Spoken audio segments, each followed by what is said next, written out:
Distinguished guests, ladies and gentlemen, welcome to Stainton Moor and Shepherd's Lodge, the home of Mr. Terry Parkin. Thank you all for coming today.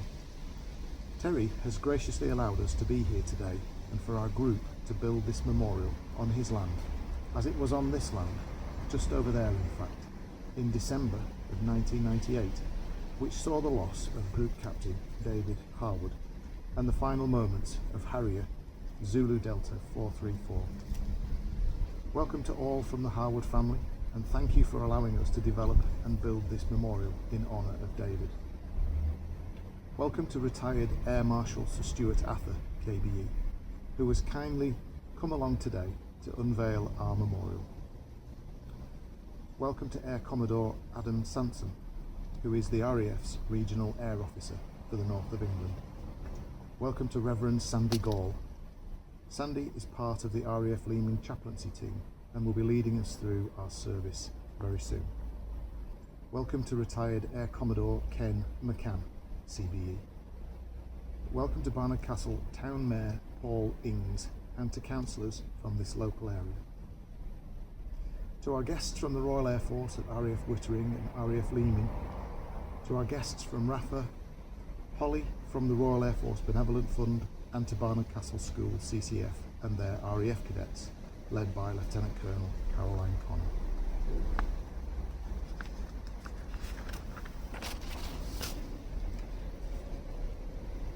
Welcome and thank you to all our supporters who have helped us along our journey, donated to and supported our project. Our crowdfunding campaign has allowed me to read some deeply respectful and heartwarming comments from people who knew and worked with David, but also from those who didn't know David, but felt moved to give a little, including Lord Barnard. I'll read a couple of their comments. Mr. Peter Kettle said, "An officer and gentleman, but most of all a warm, compassionate human being. Proud to serve alongside him and under his command." Mr. Mark Zanker said, "I was a serving Harrier pilot at RAF Wittering when this tragic accident occurred. I was fortunate to have met David, a lovely man, a fine leader and a great pilot. I was the officer in charge marching in the coffin at David's funeral. A very sad day indeed. I wish you luck in creating this tribute." More importantly, our crowdfunding campaign and your donations has allowed us to obtain the tools we need to turn what was an idea into a real memorial. It's important to recognise all those who have really brought this project to life, and so I have some very special thanks to mention. To Paul Allison and all of the staff at Dunhouse Quarry, who have gifted this beautiful piece of stone and who have been extremely helpful in our design and building, including getting this stone here, because it weighs a ton. To Croft Castings near Whitby, Philip and his team has created our plaque to the highest of standards, and it will endure long into the future. Cast from aluminium, it's made from the same materials found in modern day aircraft, including the Harrier. To David at JT Atkinson Builders Merchants in Barnard Castle, who graciously donated all the materials to bring this project together. To my friend Mark Rumble, whose creativity, design skills and sourcing of our special piece of aviation history means this memorial has a truly unique dimension. And to our craftsman Andrew Nicholson, your vision, energy and skill has really brought this memorial to life. Today, we gather to honour the memory of Group Captain David Ayton Haward, OBE, a distinguished officer, a skilled aviator, a dedicated leader and a beloved family man. It has been 25 years and 10 months since he lost his life whilst flying over these very skies, and while time has passed, the sorrow felt by his family, friends and colleagues remains deep. We come together not only to remember his service, but also to recognise the sacrifice he made on that fateful day. Group Captain Haward's story is one of courage, dedication and service. David was born in Bath in 1953, and as a young man he joined the RAF in 1972, following in the footsteps of his older brother Chris Haward, who also was an RAF aviator, but of the helicopter variety. I'm told David had a passion for flight from an early age, with his favourite TV show being Whirlybirds, although he would go on to love fixed-wing aircraft more. He was first posted to RAF Henlow as an officer cadet, where he was commissioned as a pilot officer. The Chipmunk was his first aircraft, and from there he progressed to RAF Linton-on-Ouse near York for training on the Jet Provost, after which he was awarded his flying RAF wings. From there he went to RAF Valley on Anglesey for advanced flying training on the Nat aircraft. He passed that training so well that he was selected for training as a flying instructor. He was actually one of the youngest ever to become a flying instructor. Successful in his instructor's course, he returned to Anglesey to teach others to fly the Nat. After some time instructing new pilots, he was posted to RAF Brawdy in South Wales, where he converted to the Hunter, before being posted to the Sultan of Oman's Air Force on loan, training their pilots to fly the Hunter. After this tour was complete, he was posted to RAF Wittering and converted to the Harrier, and there he spent the remainder of his career flying the Harrier's various marks. And then came April 1982. Argentina invaded the Falkland Islands, and David, along with many of his peers, was ready to fly into combat. However, things didn't quite pan out like that. His Harrier developed a problem with its in-flight refueling system, so he had to fly to the Ascension Islands. There he had to wait for a transfer by ship to the Falklands. This, of course, took a very long time, and on the day he arrived, the Argentinian forces surrendered. Nicky and David were childhood friends and married in 1985. Together, they raised their children, Natasha and Tom. He loved his dogs, Charlie and later Jack, and was often seen chasing them around airfields.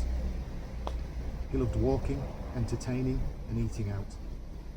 I'm told, like me, he loved gadgets, in particular garden gadgets, anything to make life just that little bit easier. Throughout his service, the Harrier was always his love to both to fly and to admire. He served around the world as many in the military do, Belize being a particularly interesting place as it gave him the opportunity to follow another passion, and that was wildlife. Those who have been there will know there's plenty of wildlife in Belize. Having served in various stations in Germany, such as RAF Gütersloh and RAF Larbruck, plus various stations in the UK, his penultimate role would be with the MOD, on the staff of the Chief of Air Staff. He had earned the respect of not only his peers, but also Her Majesty Queen Elizabeth, and she bestowed the honour of OBE on him. In 1998, he was promoted to Group Captain and appointed the prestigious role of Station Commander of RAF Wittering, the home of his beloved Harrier. I could imagine how that must have been one of the proudest moments of his career, and once again gave him the opportunity to fly the iconic Harrier. But this required him to undergo a refresher flying course after several years on the ground. Just imagine for a moment, it's a cold winter's day in 1998. You are at the end of your refresher course. This is to be your final sortie of that course. You are at the controls of a £17 million fighter jet, travelling at 600 miles an hour over the landscapes of northern England and into County Durham, in a formation of 3 Harriers. Your mission is to carry out practice bombing runs. Things are going well, and most of the sortie runs smoothly, but in a heartbeat, and while shrouded in cloud, catastrophe strikes. With mere seconds to act, what do you choose? Save yourself and eject, or make sure you avert a disaster on the ground? It's a decision that most of us could never fathom. But on the 18th of December 1998, Group Captain Haward was to face that impossible scenario. In those final 2.6 seconds, he stayed with his beloved Harrier and fought to steer her away from farms below, and at that speed, possibly away from the communities of Staindrop, Stainton, or even Barnard Castle. His final actions, whether conscious or instinctive, may have spared lives on the ground.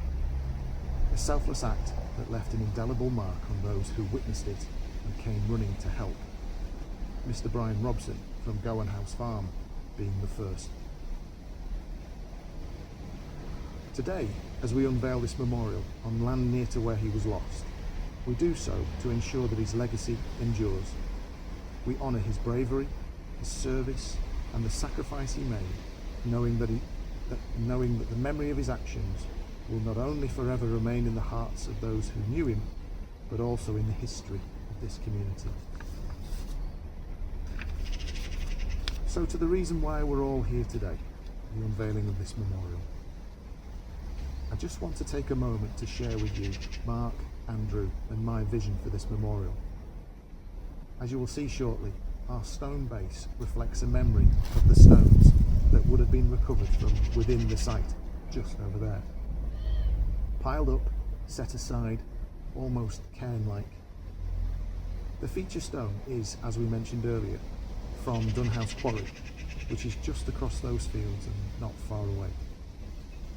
This beautiful piece of local stone has a fallen headstone quality to it, but look more carefully and you will see the top has a silhouette likeness of the Teesdale Hills, and the stone itself has many facets and features, just like David.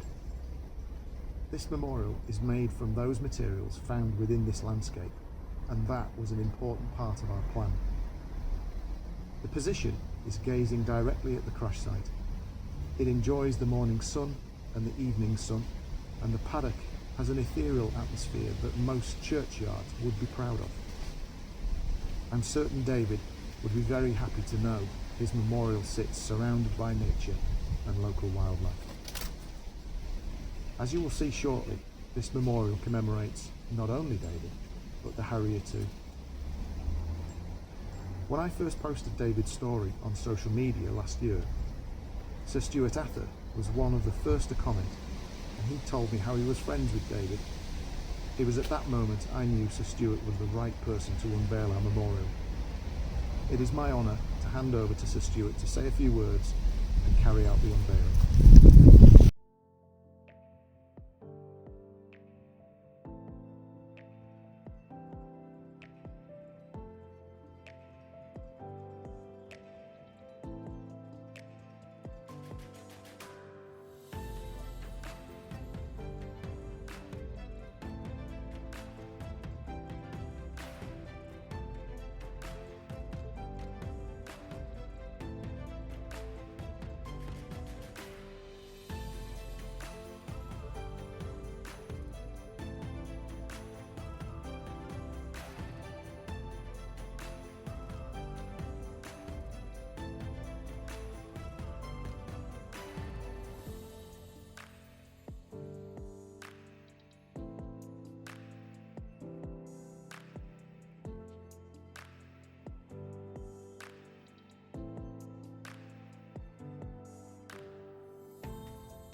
The Royal Air Force Benevolent Fund has been supporting RAF veterans and their families for more than 100 years with practical, emotional and financial support.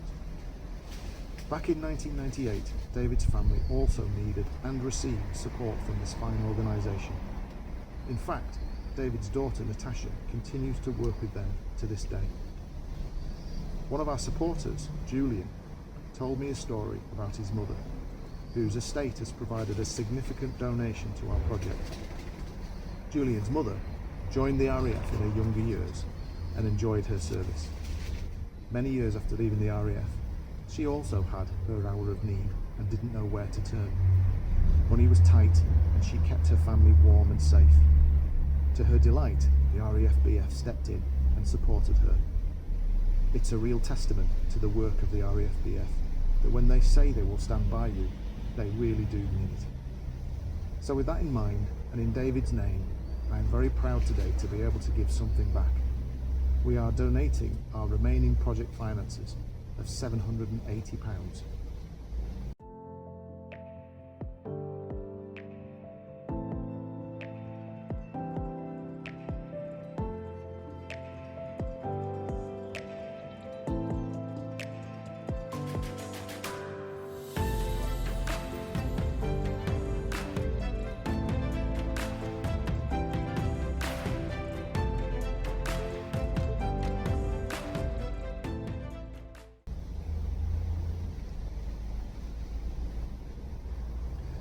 When we first had the idea to build a memorial, and we spoke to Terry about using this beautiful paddock to become its home, it was obvious from the outset that its setting, the trees, the morning and evening light, and the atmosphere all needed somehow to be captured. So we've captured just that moment on a sheet of aircraft-style aluminium, which won't fade or change in time. The RAF's Regional Air Officer for the North of England, Air Commodore Adan, is with us today for a special reason, and that is to present to Nikki and her family with this gift from us.